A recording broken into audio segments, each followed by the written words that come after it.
வணக்கம். இப்போ இந்த வீடியோ ப்ரெசன்டேஷனில் நம்ம எம்சிஎக்ஸ் காப்பர் மார்க்கெட்டில் இன்றைக்கி எப்படி ட்ரேட் பண்ணலாம் அப்படின்றத பற்றி பார்க்குறதுக்கு முன்னாடி நேற்று மார்க்கெட்டில் என்ன நடந்தது நம்ம எதிர்பார்த்தோம் அப்படின்றத பார்ப்போம். நீங்கள் பார்த்துட்ருக்கிறது காப்பரோட 7 நிமிஷம் candle stick chart.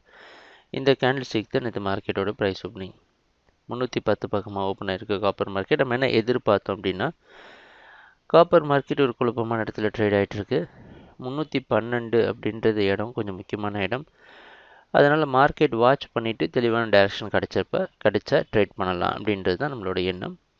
Price open ஆனது மறுபடியும் 312 அப்படின்ற இடத்துல மேலேயும் கீழேயும் மூவ் ஆகிருக்கு. அது காப்பர் மார்க்கெட் ஒரு டைரெக்ஷன் இல்லாமல் தான் ட்ரேட் ஆகிட்டு இருந்திருக்கு.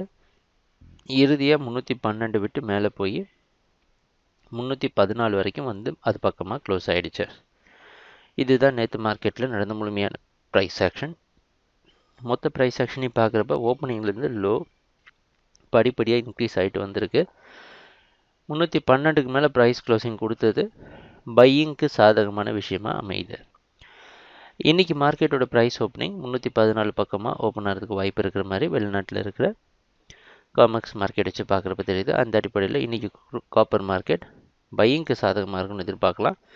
312 சப்போர்ட்டாக வச்சு 311 பக்கமாக ஸ்டாப் லாஸ் வச்சு ட்ரேட் பண்ணலாம். எதிர்பார்க்குற அடுத்த டார்கெட் 316. இன்னும் ட்ரெண்ட் கன்யூ ஆச்சுன்னா 322 வரைக்கும் மேலே வரதுக்கு வாய்ப்பு உண்டு. ட்ரேடிங் நடக்கிறப்ப பார்ப்போம் என்னென்ன மாற்றங்கள் வருதுன்னு. எங்கள் வீடியோ ப்ரெசன்டேஷனை தொடர்ந்து பார்த்துட்டு வந்ததுக்கு மிக்க நன்றி, மகிழ்ச்சி, வணக்கம்.